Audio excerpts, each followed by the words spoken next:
Awesome. So thanks everybody for jumping on today. I'm Matt Brule. Thanks for joining the Salesforce Boston Marketers Group.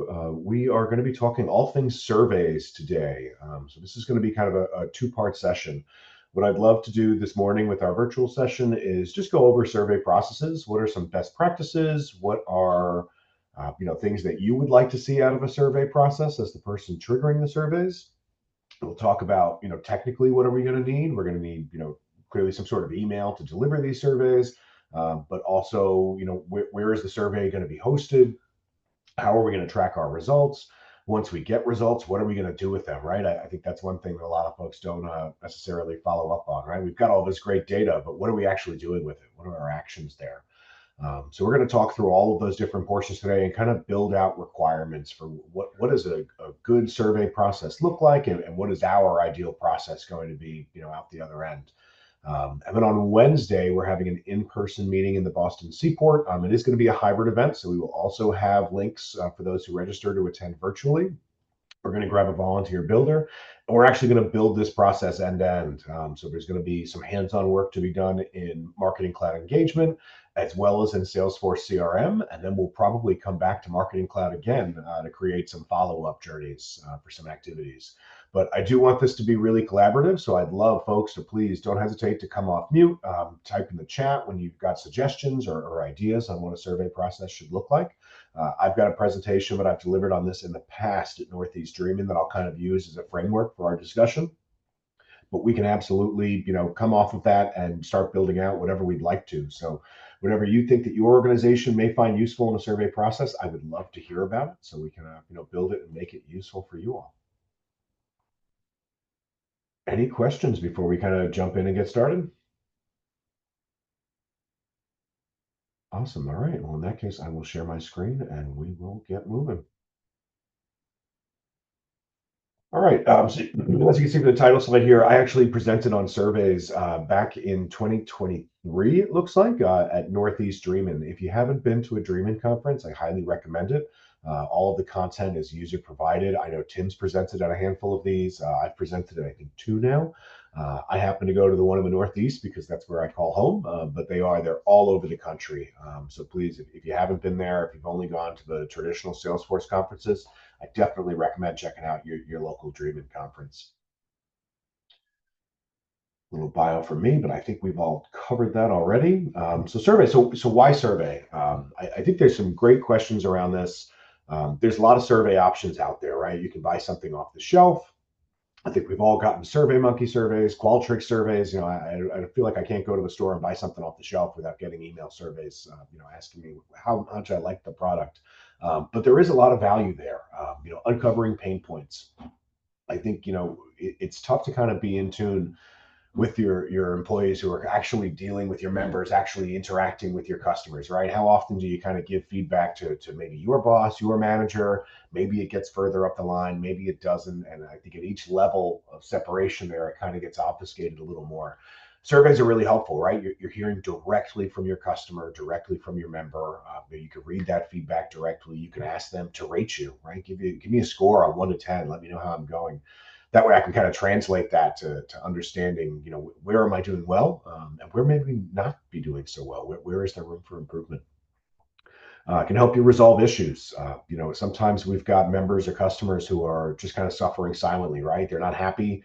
Maybe they have an unhappy phone call. Maybe they don't. Maybe they just, abandon your cart. Maybe they are, bouncing off of your website, not actually letting you know what's going on. A survey is another opportunity to kind of get that feedback and really quantify, where do we have opportunities to turn things around. One thing that we'll talk about as far as a survey process is when something happens, negatively, what can you do with it and how quickly can you get to that? The great thing about Marketing Cloud and Salesforce is that it allows you to kind of survey these negative issues pretty quickly.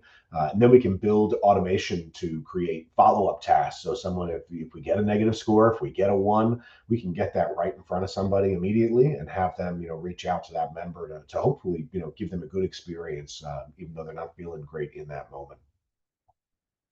And lastly, you can help find your champions, right? So in the reverse of that, you've got some folks who are going to love you, right? You can do no harm in their eyes. They think you are the greatest company out there, and they are happy to sing your praises to their friends, family, and strangers online. So how can we figure out who those really happy folks are, and kind of enable them to share their story more broadly, whether it is with a testimonial, maybe it's asking them to leave your review somewhere. How can we really try to help them evangelize our product and how wonderful we are. All right, so this is where I think I'd love to get a little bit more discussion going. So in terms of what's needed, this is what I personally find, but I would love to hear what other folks are doing out there.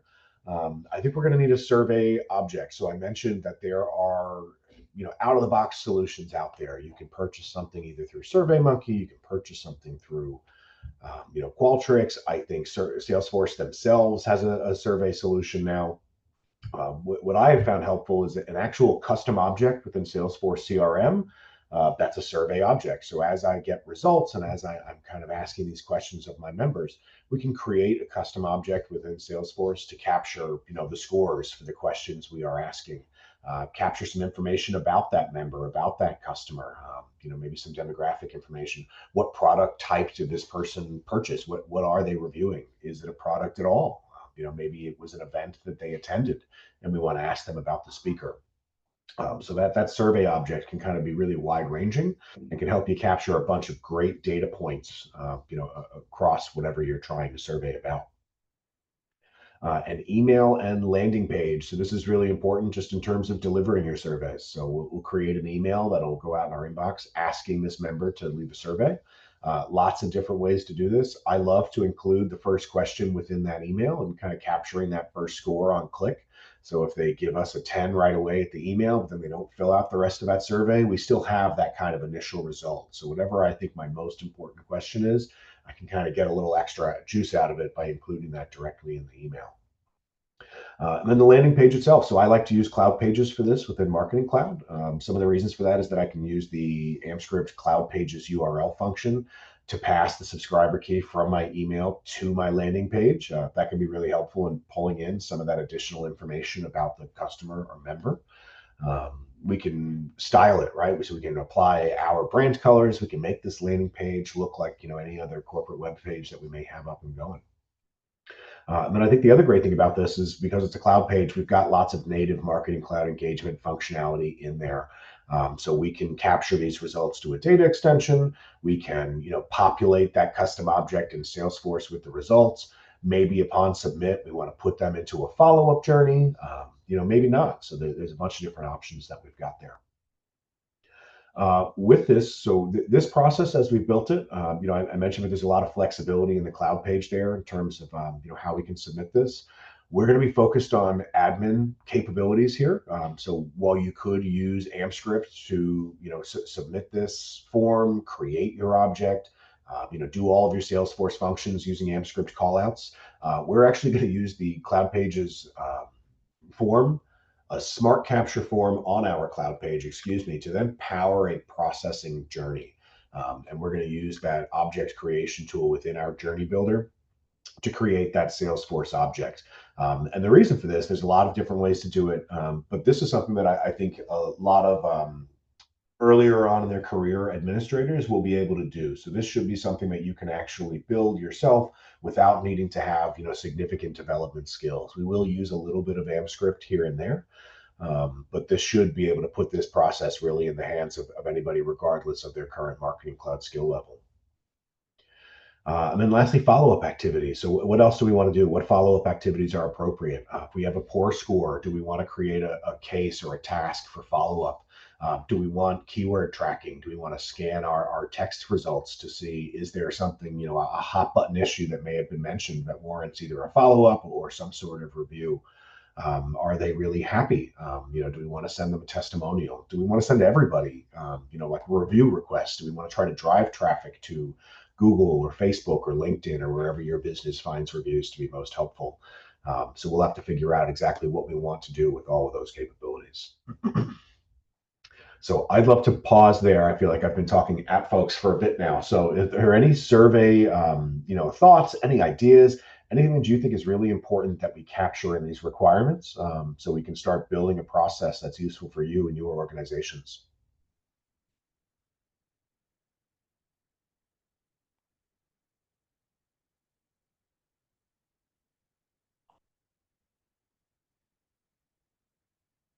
It's okay if not. I just want to make sure that it's actually helpful for you. So it's a really flexible process. We should be able to build it in a couple different directions. So if you do think there's anything useful or any particular threads you want to pull on, this is definitely the time to ask, so we can start building something out specific to you.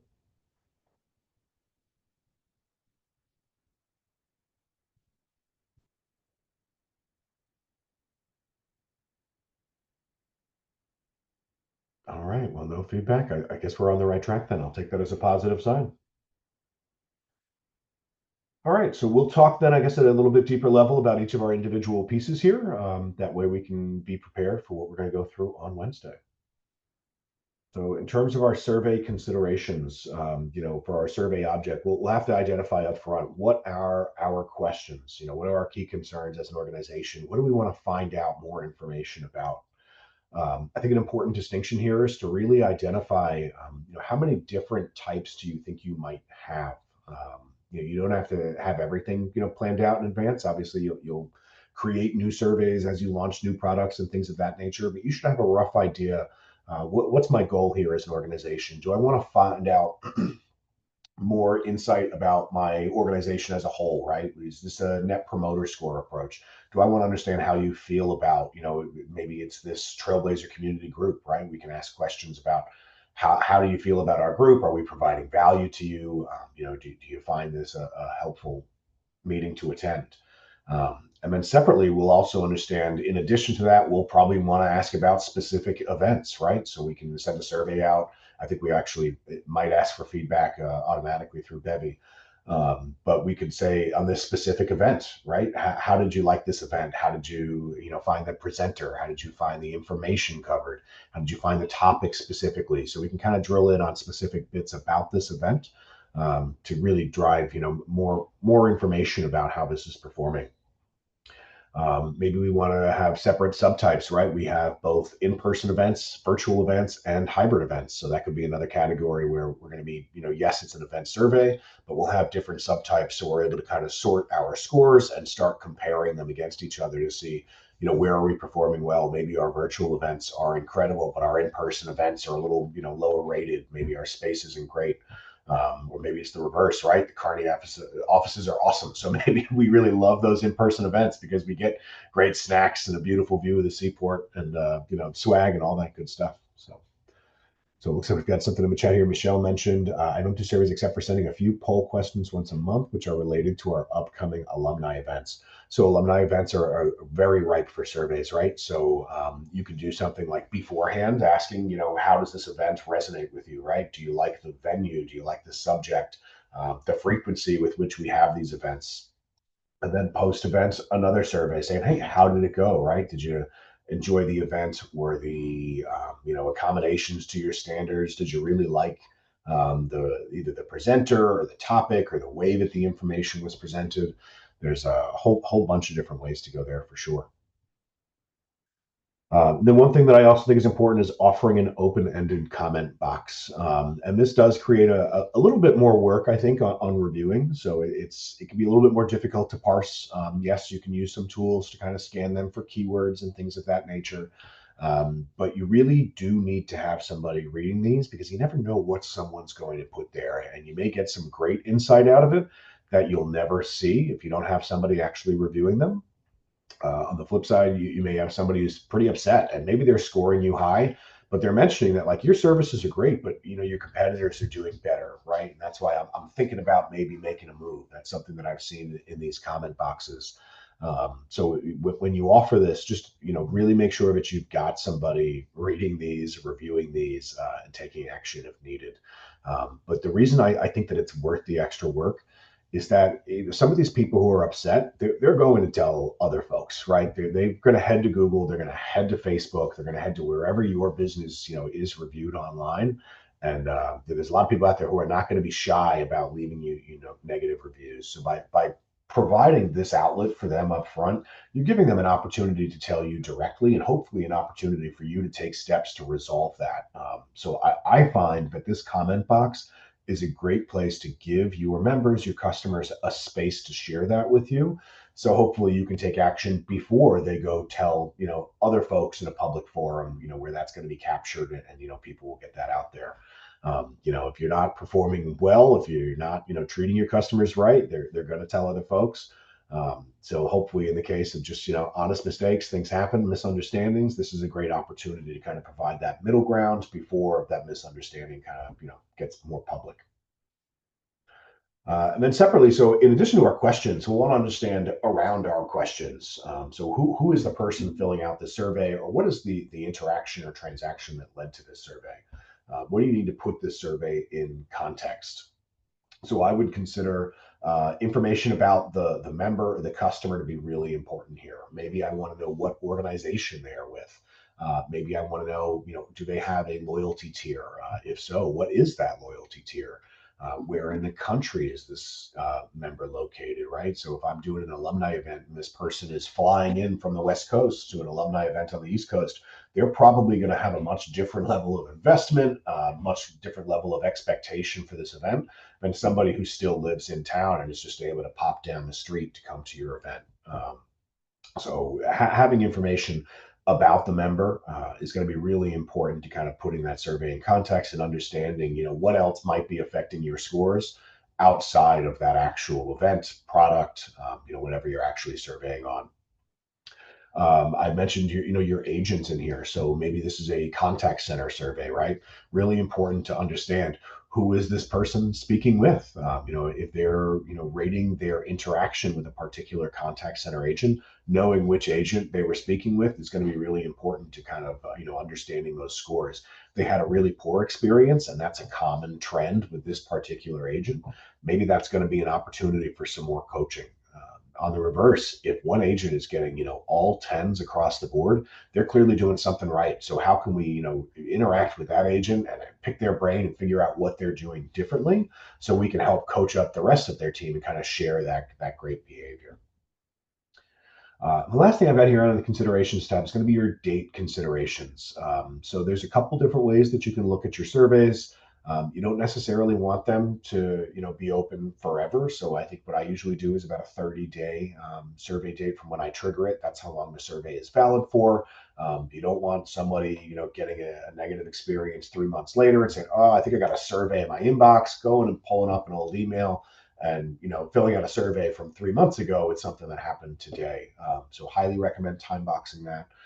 I also think it's really helpful to both capture dates if this is an event, if it is something that is interaction based, understand what that date, that interaction is, but also make sure that you are capturing the date that this survey is created, submitted, returned to you, however you want to phrase it.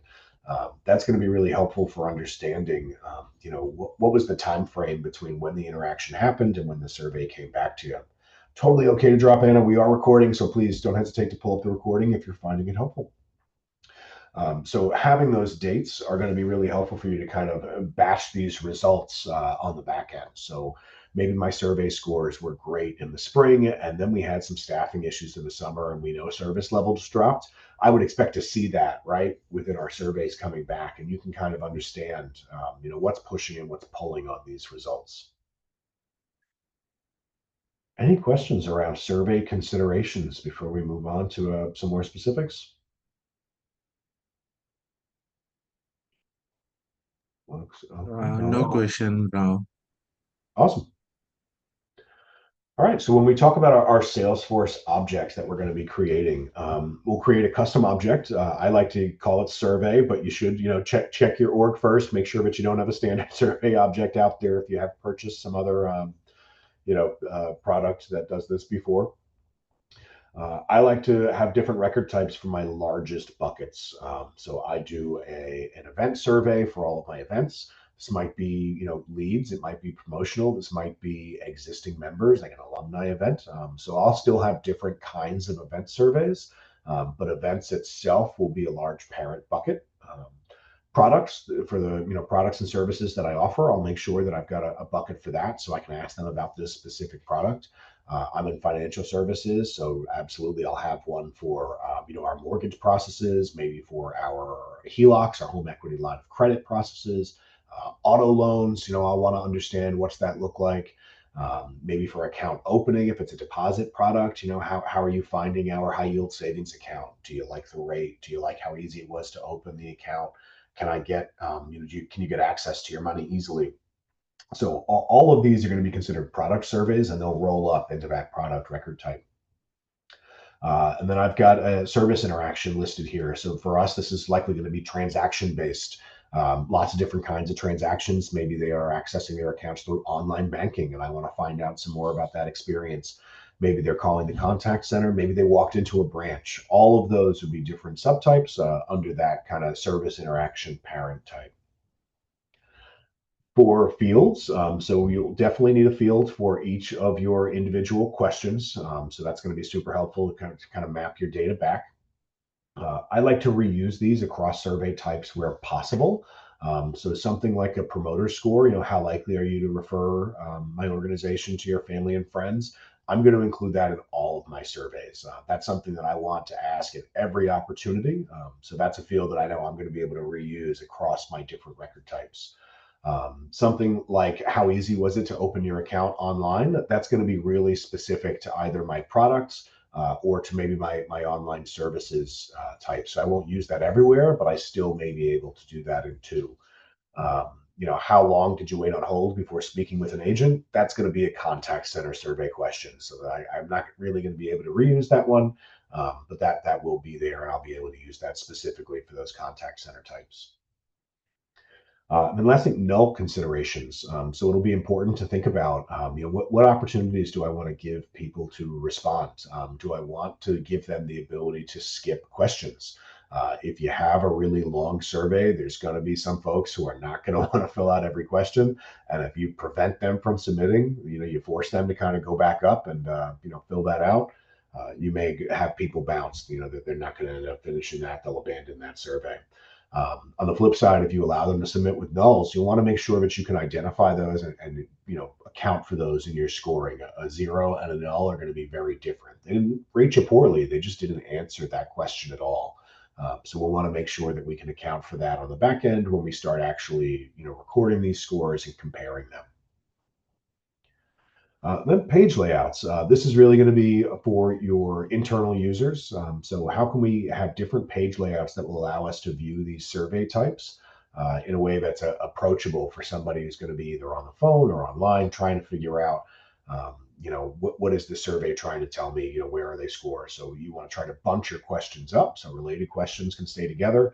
And then what I like to do is, underneath my record type, maybe for products, I will have my reused questions up towards the top in one block, and then I will have, a section for mortgage specific questions, a section for HELOC specific questions. That way I can still populate what's relevant, but the user can either expand or collapse the relevant fields for that specific type as necessary.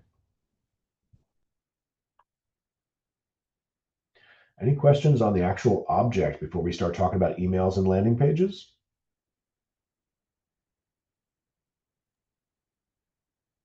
No questions now. Awesome. All right, so emails. So we're going to have a couple different things that we're going to need for our emails here. So we're going to need a source data extension, right? So what's actually triggering these emails out? So it's going to be really dependent on your data and what you want to build specifically. But for me, there's a couple things that I know I'm going to need. I'll need my subscriber key. That's going to be really important on the Marketing Cloud side. I'll need an email address to deliver this survey to.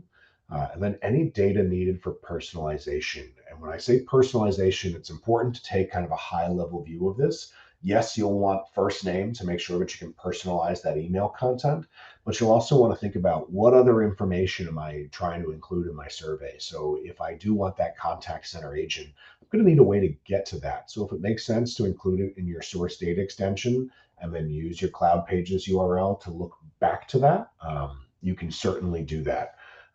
So think about all that data that you're going to need, because we'll want to pass it through our Smart Capture form to get it into that target data extension for our actual survey submit. Doesn't have to be in your source data extension. We can use AmpScript to kind of look up there, but it's important to think about it up front. For your email content, you'll want to ask yourself a couple questions, right? What are you surveying? So is this going to be about the organization? Is it going to be about an event? I know we kind of covered a lot of that already. Why are you surveying? This is going to be really important to understanding what questions do we really want to have on this survey. I think I mentioned earlier, survey fatigue is a very real thing. I think we've all kind of been in surveys where the list just goes on, right? If I can see that this is 100, question survey right up the bat, I'm probably not hanging around to fill it out, especially without an incentive, which I think is a whole nother question about how do we incentivize people to complete these? Do we need to offer something? But trying to keep these short but still be valuable for you is a really fine line to walk. But it's critical to making sure that you actually get a good response rate on these.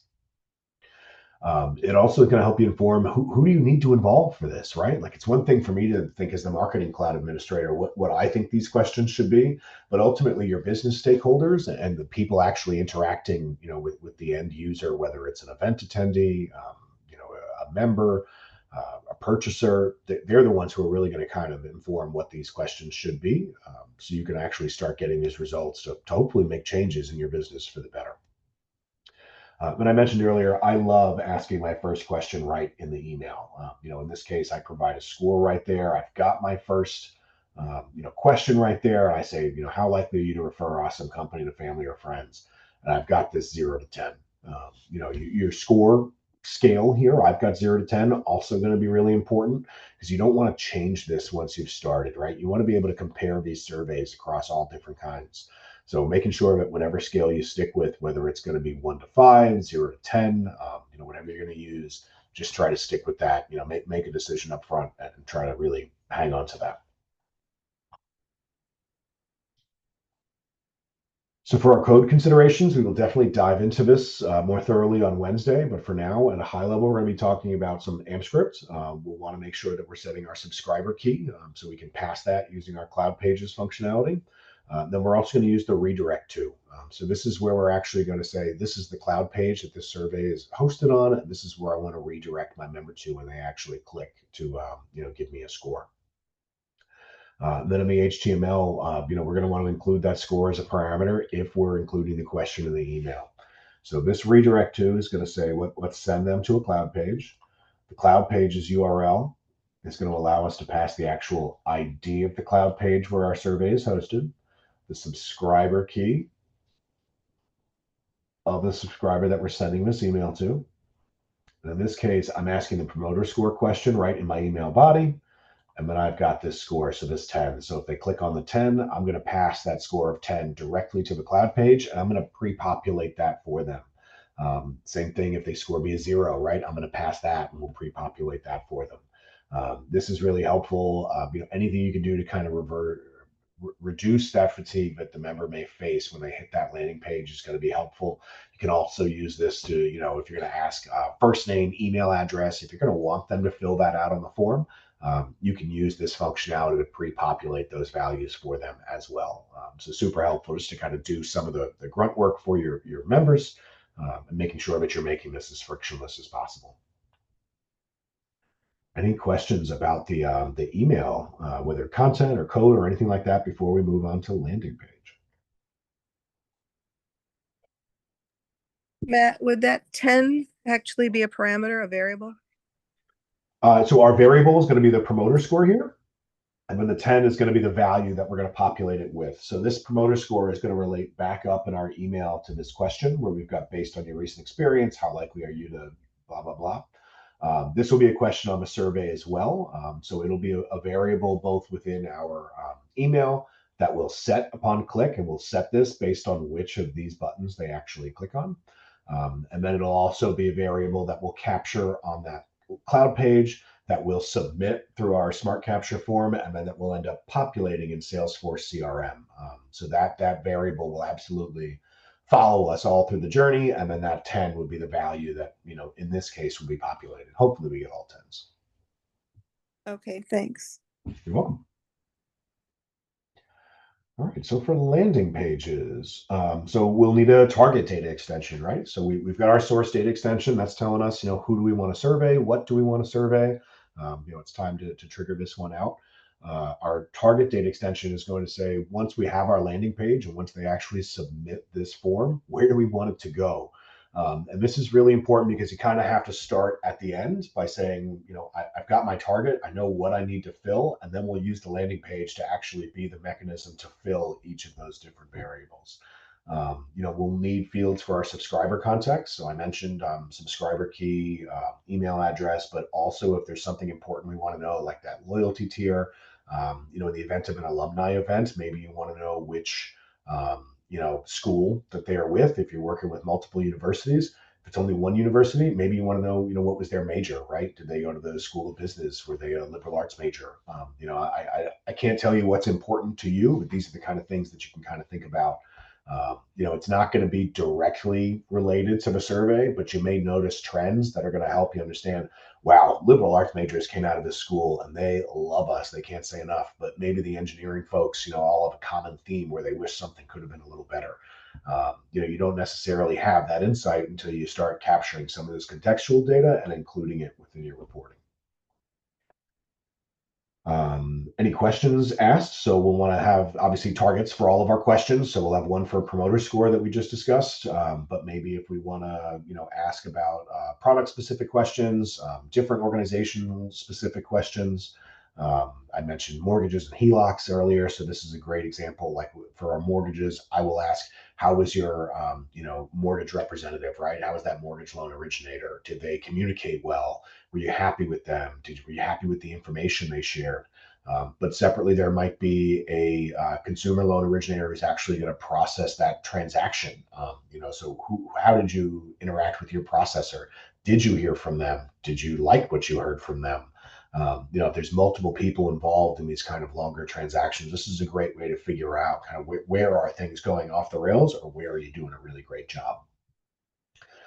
And then I love date to SFMC fields. I think you've probably heard me say this in other presentations with this group before, but having that target date field of date to SFMC that's going to be null and populated with current dates is awesome for troubleshooting.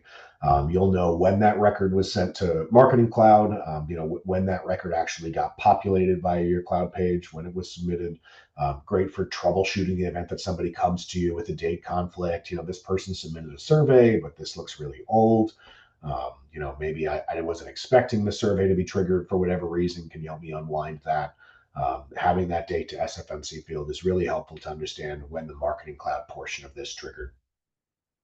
And then I mentioned earlier, primary keys, nullable concerns, just making sure that you're thinking about nulls in your scoring model, whether you're going to allow them or not. And if so, how can you kind of remove them from your scores?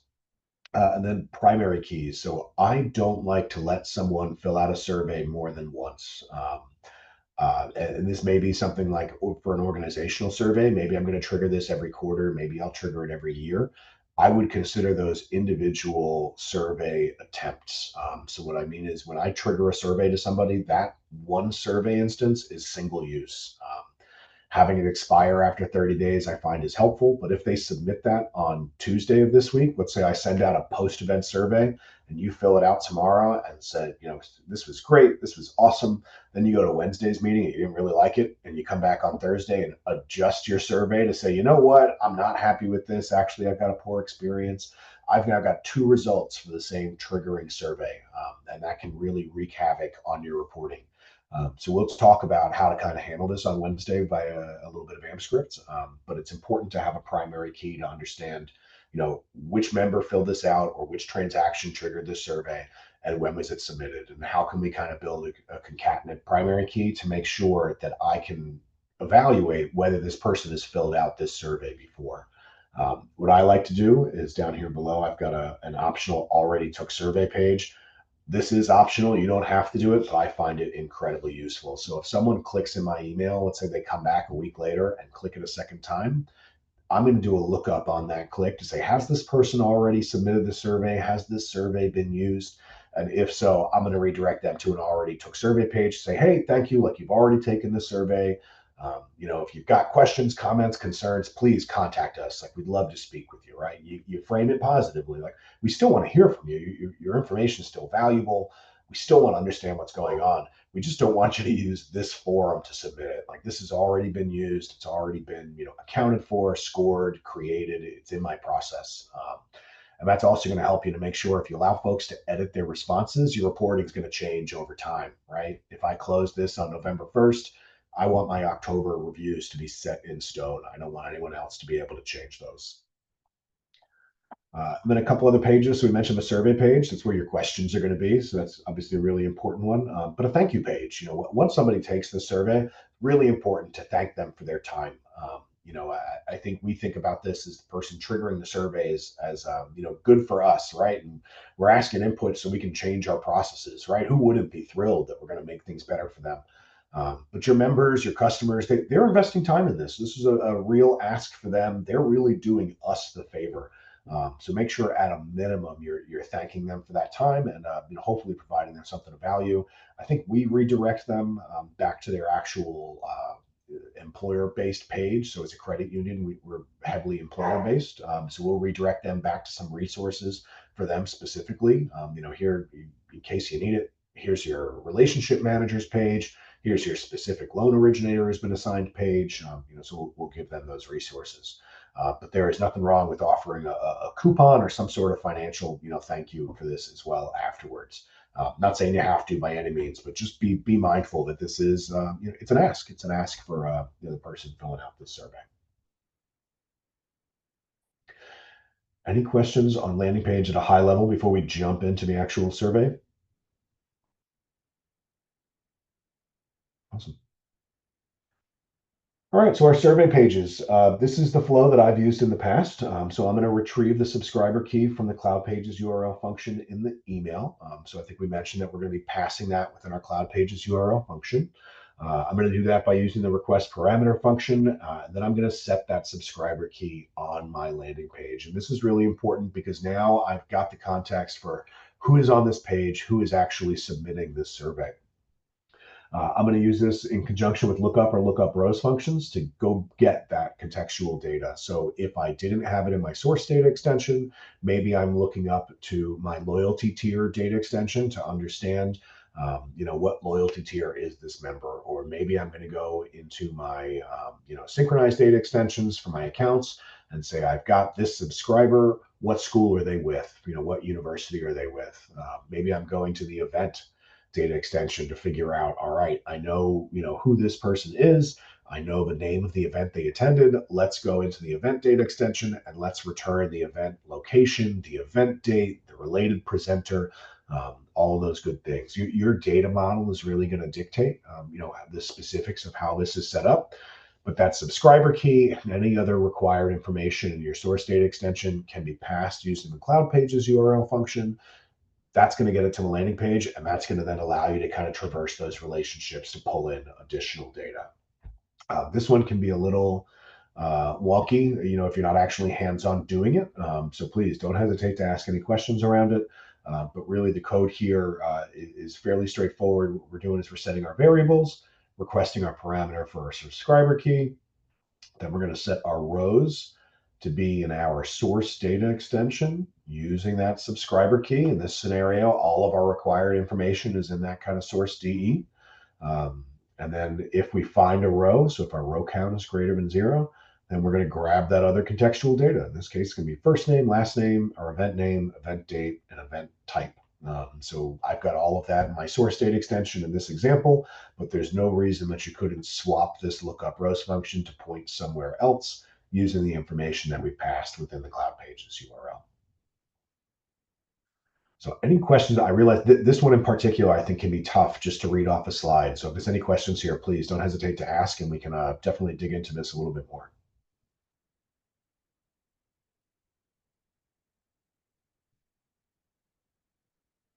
All right, sounds okay. But if there is anything, please don't hesitate to ask. All right, and this is where we're going to get into our Smart Capture form. So as I mentioned, Smart Capture forms, this is standard functionality within Journey Builder. You can trigger via Smart Capture forms. These are standard on your Cloud Pages. These, honestly, they're not super popular. I don't know a lot of people who are still using these, instead kind of moving over to a custom code solution. So I do want to highlight there are many different ways to do this, and you can absolutely use custom HTML, custom AMP script to do the functionality that we're about to explore. The reason I like Smart Capture Forms is that if there's someone who doesn't have that skill set yet, maybe you're early on in your marketing cloud career, these are really, I won't say flexible, there is some limitations here, but they're powerful in terms of that they are drag and drop, and they will allow you to do some pretty cool things. So what I'm going to do is I'm going to, bring in my Smart Capture form. I'm going to select Use in Journey Builder. I want this to be able to power a journey downstream of this. I am going to select my target data extension, and I'm going to use that as a form target. So here I've got data target. I'm going to select data extension. And then in this case, I'm going to click this button and decide on which data extension I want to pick. Just like sending an email, when you pick the email that you're sending, the data extension you're sending to, this is just choosing where I want these results to go. Once I do that, I'm going to get these attributes to pop up that are related to my target data extension. And I'm going to select what do I want to include. So I'm going to include my promoter score value. I want to, friendly staff score. This is a question. How friendly were the staff that you interacted with today? How long did you have to wait in the branch today? It's going to be my wait time score. So I'm going to select all these fields that I want user input for. I've also got things that I don't want user input for. So in this case, I want to include my contact ID, my account ID, my survey channel. Did this go out by email? Was it texted? Did they scan a QR code? The agent name. So who did they interact with? I don't want to ask them to populate that information, but I do want it. So I'm going to include these as hidden attributes. Down here, I'm going to populate these with AMP scripts. And that's going to allow me to populate that into my target data extension and use it further downstream. There are some different options here. You can do some limited styling with this. I say limited, really you can modify this as much as you want if you've got the HTML skills. Just, be aware this is a WYSIWYG editor. So sometimes when you go to edit something and you click away, Marketing Cloud will apply some auto formatting. It will try, it wants to keep you within the Smart Capture form box. So it's really easy to kind of lose styling progress in this. And if you start messing with some of the global styles, you can have unexpected results. So that is one of the limitations of using the Smart Capture form, is that, really advanced custom styling can be really difficult. And if you're going to go there, you probably should go down the route of, understanding the AMP script to actually create these objects. But for now, this is going to be a great tool to help us build a really, simple survey that's going to give us some really powerful functionality. All right. So earlier I talked about duplicate handling. So in this case, I've got a variable that I'm going to call already submitted. I'm going to look up to my Smart Capture target data extension. I'm going to pass that subscriber key, and I'm going to see if it's already in there. If it is, then I'm going to redirect them to that already took survey page. And then lastly, upon submit, I'm going to set a thank you page after submission. And you can make this dynamic with AMP script. You can pass a different variable if you've got different pages, for different individuals. But at a very minimum, set some expectations, let them know if there's any sort of follow-up that, they should be expecting. What's the timeline for that, right? You don't want to promise that someone will reach out within a day if really you're backed up and you're not going to get there for a week. So make sure that we're under promising, over delivering around follow-up timelines. All right. Any questions on the cloud pages, emails, anything like that before we move on to our processing journey? Yes, like I was just thinking like Smart Capture Smart uh, Capture tool. Yep. page, like you said, like it is not that familiar. Uh, I think for what reason it is not that familiar? So I think as you kind of continue going through Marketing Cloud, most folks kind of start walking through AMP script. They get a handle on the basic functions there, realize how powerful it is, and they kind of jump in with both feet. So this Smart Capture form is helpful in that it's going to allow us to kind of unlock a lot of functionality without having a lot of development skills. But it is limited. I think I mentioned like the styling, they kind of put you in a box. Like, yes, you can tweak it here and there. But once you start, needing to make it look a little different, you start needing to brush up on your HTML skills, you start walking down that coding path, and then most people are going to end up, learning the AMP script to create this. What this is going to do is it's going to be creating, fields, and it's going to be updating a data extension with those values. You can do all of that with AMP script without needing to use a smart capture form at all. So once you've got that AMP script, knowledge, generally you're not going to go back to smart capture forms. So it is really helpful. I personally, I think it probably hasn't caught on just because it's a little bit less flexible than doing something, from code from scratch. Um, but that's just my opinion. I don't know, Tim, do you have any familiarity with smart capture forms, or do you see folks using them? I feel like they were in use a couple of years ago, and they've really just kind of, as AMP script has kind of gotten better, I really haven't seen them, leveraged a lot. Yeah, I still use them for one of the clients I'm working on. I think it's a great way to start. And but to your Mhm. point, yeah. Yeah, Um, so got it. I mean, it's not that flexible, or it doesn't allow much customized page to design, right? Yeah, I'm a styling. You can, but you got to do some weird stuff to make them really flexible. I'll put it that way. Okay. You can edit them, but you kind of almost have to really know what you're doing with HTML in order to edit it. And in that case, you may as well just code your own form, because then you're not boxed in anymore. So I think this is a great tool for folks who are starting out who don't necessarily Mm-hmm. have that knowledge yet, for sure. Yeah, I got you. Thanks. All right, so our processing journey. So in this case, our smart capture form, we mentioned earlier that we checked that box to make it available for use in Journey Builder, which means it's going to be available as an entry source. So what I'm going to do is I'm going to create a new journey. We're going to select that Cloud Pages entry source type. We're going to grab the right smart capture form that we just developed. And that means whenever somebody submits one of those smart capture forms, the results are going to go to that data extension, and then they're going to be injected into our journey. So in this case, we're going to use the Sales and Service Cloud Object Activity widget. That's going to allow us to create a survey object in Salesforce, that one that we set up in CRM at the very beginning. And then we can map our fields. So when our promoter score variable is available within our data extension in Journey Builder, we're going to map that in the Service Cloud Object Activity to our promoter score field. So when that contact runs through that activity, it's going to create the object within Salesforce CRM and populate all of those values. I mentioned earlier I included my contact ID and my account ID as hidden fields up here. I'm going to use that to relate that survey object back to my account or my contact within Salesforce CRM. So now if I go to that account object in CRM, I can see that related survey object. I can pull up their results, and I can see, if I got a phone call with this person tomorrow, a sales call, I can see what were their recent surveys. Are they happy with us? Are they not happy with us? Maybe they like a product, but they're having some challenges with it. All of that's going to allow me to kind of start informing my conversations. And I'm going to gloss over that a little bit. So we will talk about that a little bit more on Wednesday, but I do want to try to finish in the next 8 minutes here. So follow-up activities. I think this is where you can really get a lot of value out of this process, and why using Smart Capture Forms and Journey Builder can be really helpful. I think I made the joke that the survey says that we're reading these things, right? We're actually getting these results, and we're looking at them. We're going to take action on them. Using your survey response values in your journey data can help you identify poor experiences. So we just created our, Service Cloud object. We've got our survey object created in Salesforce.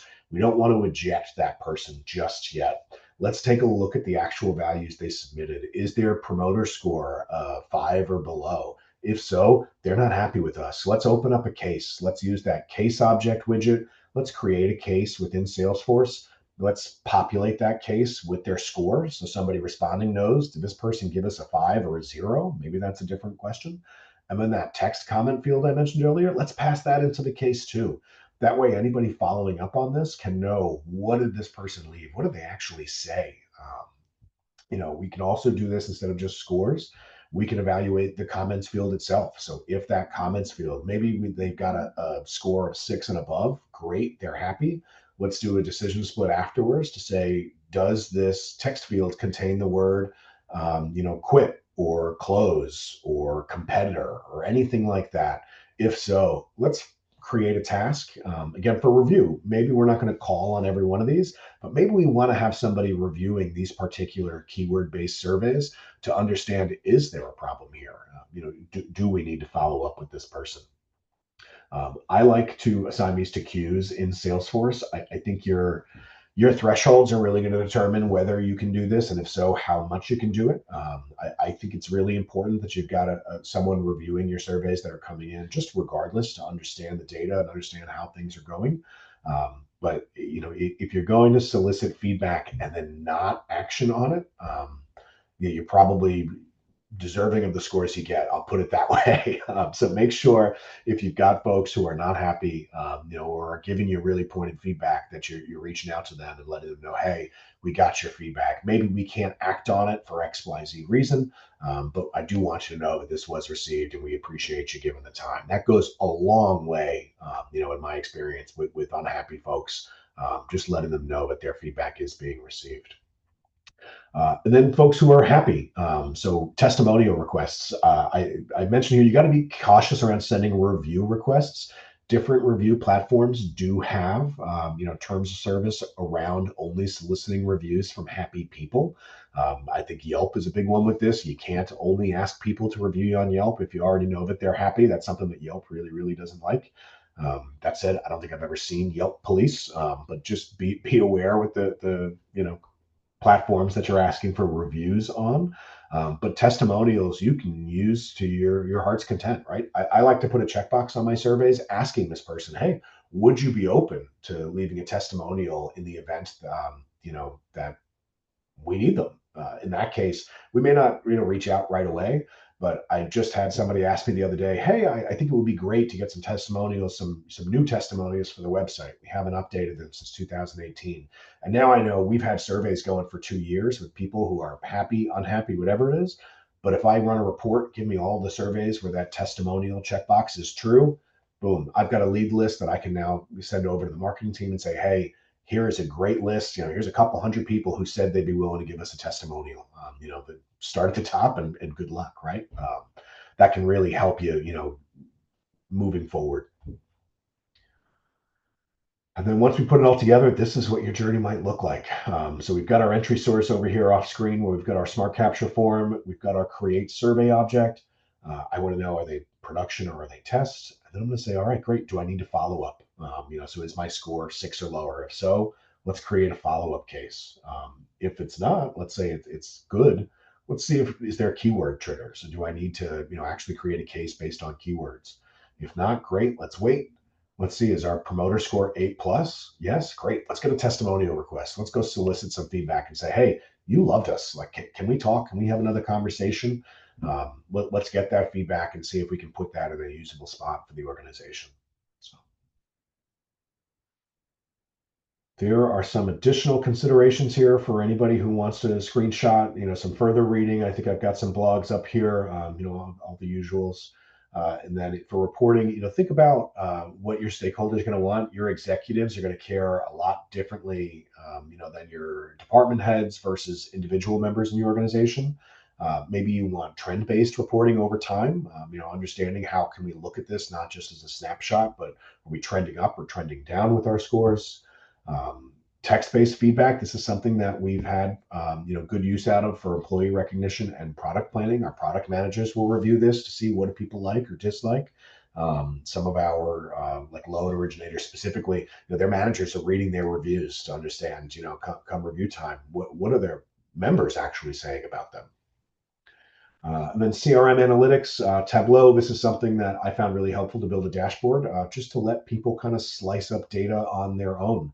What are product reviews? Can I compare all of my products together to see how products are competing at each other?